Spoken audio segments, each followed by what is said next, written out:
Good morning. My name is Cerah, and I'm here today speaking as a representative of the abolitionist group Winnipeg Police Cause Harm.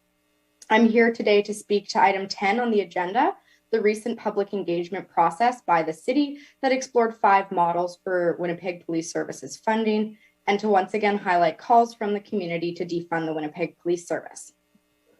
The 2022 police budget, as approved by City Council, sits at an astronomical $320 million in total expenses, representing over 1/4 of the annual city operating budget.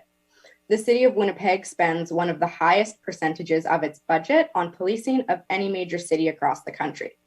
The preliminary budget for 2022 showed that a large portion of this was funneled into salaries and benefits for police officers, including an increase of $11.6 million in this area from 2021 to 2022. This is in direct opposition to community calls for salary and overtime hour caps, as well as a hiring freeze of police officers. Over the last number of years, Winnipeggers have expressed growing dissatisfaction and distrust of the WPS, especially following the killings of Black and Indigenous community members at the hands of police, including Chad Williams, Machuar Madu, Sean Thompson, Randy Cochran, Jason Collins, Stuart Andrews, and 16-year-old Aisha Hudson. Many Winnipeggers support calls to defund the police and evidence-based actions on how to do so. These are outlined in a petition put forward by Justice for Black Lives Winnipeg in 2020, which has now received over 120,000 signatures. Additionally, a 2020 Angus Reid survey revealed that 1 in 3 Winnipeggers supported cutting the police budget and believe there is a serious problem with how Winnipeg police interact with BIPOC community members. Over the last few years, countless delegations have been made to the city and to City Council and the Police Board that outline the need for defunding the Winnipeg Police Services and refunding other vital community services. Just last night, the community held a march and rally against police brutality on Treaty 1 for International Day Against Police Brutality. Community members turned out in numbers to stand against police brutality, further evidencing the commitment that Winnipeggers have to defunding and abolishing the WPS to reallocate funds to what we know are life-saving and sustaining services that are seriously lacking in this city. However, in a recent city public engagement process that sought to survey public opinions on 5 proposed funding formula models for the WPS, these community voices and demands were silenced and ignored from the outset of this process. Out of the 5 proposed funding models, none provided the opportunity to demand a permanent reduction of police funding, and there were no opportunities to express demands for the redistribution of funds from policing to other city services. While model number 5 could be interpreted to be a defunding option, claiming a reduction of $5.6 million in the police budget by linking it with property tax revenue in the coming year, this model is misleading in that it is not a permanently set reduction in funding, but instead holds potential to actually increase police budgets as property tax values will likely only increase in the future. Despite claims that WPS wants to ensure their budget does not overwhelm other city services, the city survey presented no way to actually assess this claim out of its results. When taking the survey, not only was there no opportunity to demand an actual reduction of police funding, there were also no opportunities to express demands for the redistribution of funds to other city services or to which city services these funds should be redistributed to. If the goal is to assess whether or not the WPS budget is overwhelming other city services, you must elicit feedback on which city services are suffering as a result of budget cuts that have been made in recent years as a means of directing those dollars to an ever-increasing police budget. Not only was the public engagement and survey process blatantly misleading and biased in its presentation of funding options, the survey itself was not methodologically sound, which was noted publicly by Dr. Mark Spooner, a professor at the U of R, who was quoted in a City News interview affirming the fact that the survey was indeed skewed towards an increase of police funding. So in response, Winnipeg Police Cause Harm ran our own Healthy Communities survey that provided real options for defunding the Winnipeg Police, as well as other options for reallocating these funds to life-sustaining services in our city. 2 weeks ago, we presented our findings, which can be found in a full video presentation on our YouTube channel, which we invite all city councillors to view. We have seen time and time again how the city fails to seriously challenge or speak out against actions and misconduct of the WPS, including their unrelenting thirst for more of our city dollars.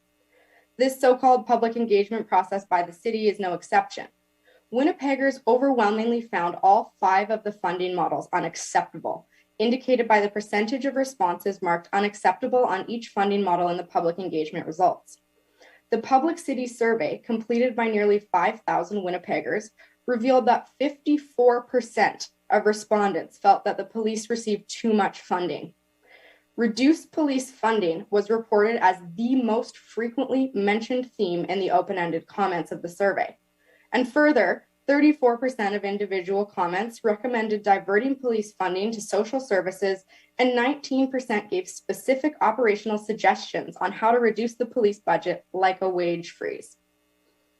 Asking for the community's input, but then glossing over valid community outcry with statements like, "Now is not the time to discuss defunding," and by labeling community members who critiqued the process as disrespectful and uncivil, this contradicts that you are seeking to build a proper, sustainable, predictable, and depoliticized funding formula for the Winnipeg Police Service.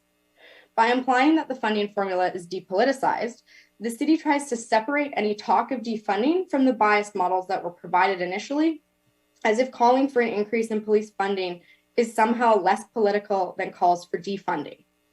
Asking for community input on the process, but then giving less weight to the portion of the community input that calls for defunding throughout this engagement process is an inherently politicized decision.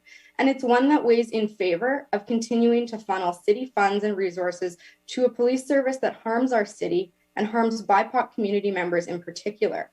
This is at the direct expense of other life-saving resources, including public housing, safe consumption sites and supply, 24/7 low barrier spaces, and non-violent, non-police, anti-carceral crisis responses.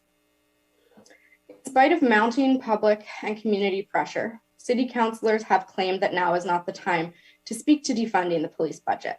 So the community deserves to know, why not now, and when is the time? Winnipeggers have shown up time and time again to stand against the violence, brutality, and impunity that is rampant within the Winnipeg Police Service. We know that police do not keep us safe. They do not keep BIPOC community members safe. They do not keep people experiencing mental health crises safe. They do not keep those experiencing houselessness and sheltering in bus shacks safe. They do not keep queer people or people who use drugs or sex workers safe. Instead, the Winnipeg Police Service takes millions of dollars away from the ability for our city to invest in real safety solutions that have been proven to work. As both ours and your own survey shows, there is enormous demand in our city for defunding the police and refunding the community.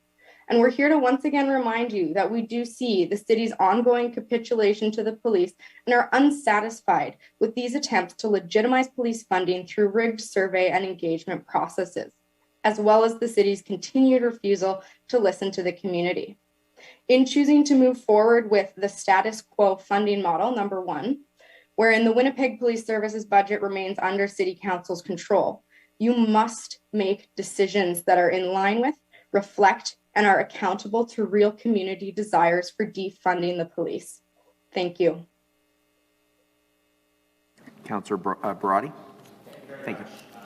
I look at that question too. Overall, would you say the Winnipeg Police Service receives too much funding, too little, or the right amount? Of that 32% that said too much, how many of them do you think want less policing overall, or they want less policing, or the same amount of policing or more policing, they just think that we need to tame salaries and pensions? That is directly in line with less policing. So by reducing a budget, people are understanding that by reducing salaries, benefits, pensions, the hiring of police officers, that means there will be less police on the street. So I would say that those are inordinately linked. But you don't think there's Winnipeggers out there that feel the salaries, the amount of overtime and the amount of money that police officers that we do have make is too high? They do think that it's too high. And that's because it results in more police on our streets. Okay. Councillor Mays. You'd cited the Angus Reid number correctly, and I think Councillor Brody has cited the probe research number correctly, which they're actually remarkably similar. Angus Reid, as you said 1/3 felt the budget should be reduced, too much spending. Here, 32%, almost exactly the same. And the probe research felt too much funding. The 54%, that's from the survey conducted by Winnipeg Police Cause Harm, or? No, that's from your survey, Councillor. No, our survey says 32% too much. That's your statistical survey. Your public engagement opinion survey states 54%. I have it open in front of me right now. That's online based, or that's? That is in the attachment that was submitted to this agenda.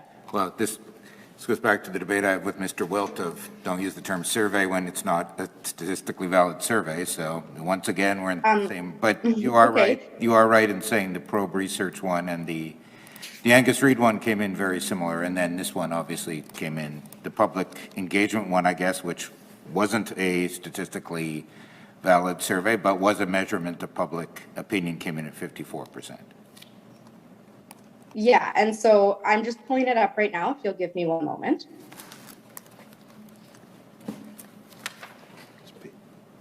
It's just taking a second to load.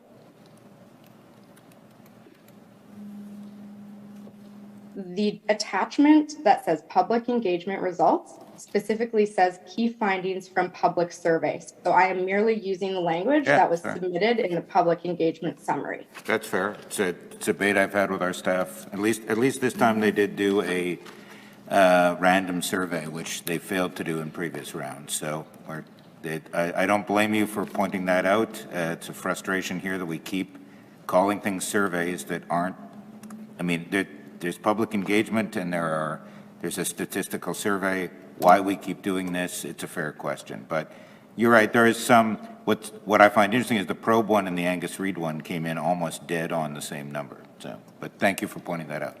I will follow up with our staff as to if there, as I've said before, if you asked everyone in the seniors building my mom lived in, their view, and then said that's a survey of Winnipeggers, well, no, that's a public engagement of sorts, but it's not a survey. But thank you for pointing that out. I do think that in a way that is, again, dismissing the public engagement process of where Winnipeggers showed up to tell you that they believe police received too much funding. So regardless of if it's a survey that is statistically significant or not, that is a significant amount of Winnipeggers that have made that claim. And I don't think that's something that can be continued to be dismissed and ignored. Well, you worked there, you felt the probe one was rigged, I think was your term. So that's, you have your views, we have our views, I guess. But thank you for pointing that out. I will follow up with the staff. Thank you for taking the time to join us today and add your voice to this. We do really appreciate it. Thank you. I don't see any further questions, so have a great day. Thank you again.